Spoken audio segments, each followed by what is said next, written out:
Hi, I'm Phil Stallard. I'm volunteer coordinator for Powys Countryside Services.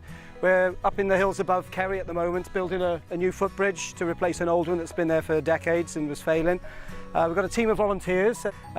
We've ripped out an old bridge today. We've built a new one from scratch. The volunteers marking up the timbers and we drill them out. And then we go and whack in a brand new bridge in just a day, which is what we do pretty well for every bridge we ever build. We do a lot of other work around the county too. We've got 120 volunteers on the books. They work in teams all over the county with my colleagues, the rights of way officers, and also self-managing with volunteer team leaders. So we're doing our best to make sure that volunteers have every opportunity to work in the countryside, and it seems to be working out pretty good.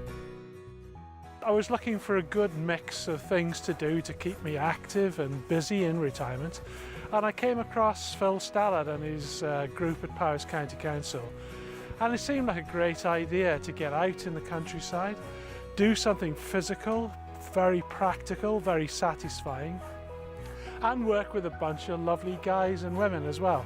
And so on a regular basis I get an email from Phil saying we're going to meet in this car park, we're then going to go out into the field, and as we have done today, we've built a good strong bridge which is going to be there for 20 years, and that's very satisfying.